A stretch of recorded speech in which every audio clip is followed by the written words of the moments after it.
السلام علیکم۔ ہوجک ٹنل بلوچستان ایک ایسا پروجیکٹ جس کا انجینئر کامیابی سے چند لمحے پہلے خودکشی کر بیٹھا، اور اس پروجیکٹ کے مزدوروں کی ریفریشمنٹ اور تھکاوٹ دور کرنے کے لیے ایک رقاصہ شیلا ہمیشہ وہاں پہ رہتی تھی۔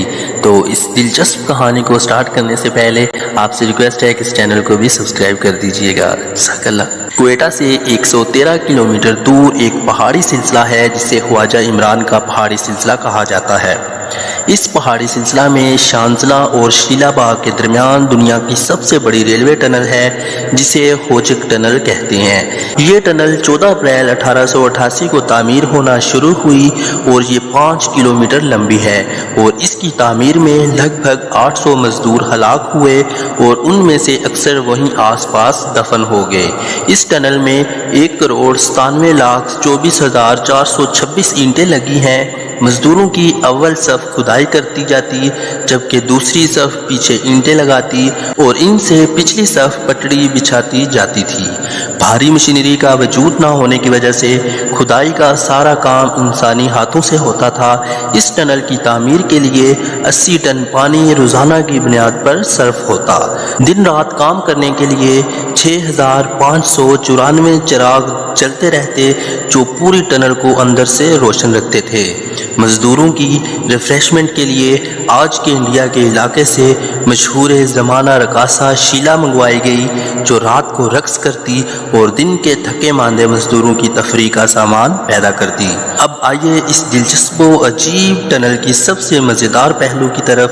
اس ٹنل کے انجینئر جس نے اس کا سروے کیا، اس کے مطابق اگر پہاڑ کے دونوں طرف سے اس ٹنل کی کھدائی کی جائے تو 3 سال 4 مہینے اور 21 روز بعد دونوں طرف سے کھدائی کرنے والے مزدور ایک دوسرے سے آ ملیں گے۔ کام شروع ہوا اور بڑی ہمت اور بہادری اور دلیری سے جاری رہا۔ مزدور دن کو کام کرتے، رات کو پہاڑی کی چوٹی پر شیلا رقص کر کے مزدوروں کا دل بہلاتی۔ کچھ تھک کر وہیں سو جاتے اور اگلی صبح اٹھ کر وہیں سے دوبارہ کام میں جٹ جاتے۔ 5 ستمبر 1891 کو انجینئر کے لگائے اور بتائے گئے تخمینے کے مطابق اس ٹنل نے مکمل ہونا تھا۔ مقررہ تاریخ نزدیک سے نزدیک آتی جا رہی تھی اور سرا نہیں مل رہا تھا، اور چند لوگوں نے افواہیں اڑانا شروع کر دی کہ مزدور راستہ بھول کر راستے سے ہٹ گئے ہیں، انجینئر نے غلط سروے کیا ہے، ناقص منصوبہ بندی تھی، کروڑوں ڈوب جائیں گے۔ مگر انجینئر پر امید تھا، لیکن دل میں کہیں یہ خیال بھی آ چکا تھا کہ اگر واقعی ایسا ہو گیا تو۔ اور ایک دن واقعی مقررہ تاریخ آ گئی۔ آج دونوں طرف آنے والی اور بچھائی جانے والی پٹڑی کی آخری بولٹ لگنے تھے۔ دن 12 بجے تک ٹنل کے اندر سے کوئی خبر نہ آئی۔ ساری رات بے چینی سے ٹہلتا انجینئر اب بھی ٹہل رہا تھا۔ اسے لگا آج اس کا علم اسے دھوکہ دے گیا، آج اس کا سب سے بڑا خواب پورا ہونے کی بجائے ریزہ ریزہ ہو گیا۔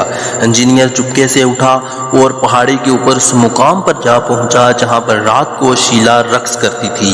وہاں پہنچ کے رکا، چند لمحے ٹنل کے دھانے پر نظر ڈالی اور پہاڑ کی چوٹی سے گہری کھائی میں چھلانگ لگا دی، اور تقریباً عین اسی وقت دونوں طرف سے کھدائی کرتے ایک دوسرے کی طرف بڑھتے مزدوروں کے درمیان ریت کی آخری دیوار بھی گر گئی۔ دنیا کی سب سے بڑی ہوجک ٹنل مکمل ہو گئی۔ دونوں طرف کے مزدوروں نے ایک دوسرے سے گلے ملنے کے بعد اپنی اپنی مخالف سمت میں دوڑ لگانا شروع کر دی، اور نعرے لگاتے چیختے چلاتے 2.5 کلومیٹر کا فاصلہ طے کر کے ٹنل سے باہر نکلے۔ دونوں طرف جشن کا سماں برپا ہو گیا۔ اچانک کسی کو انجینئر کا خیال آیا، اور جب تلاش کی گئی تو انجینئر غائب تھا۔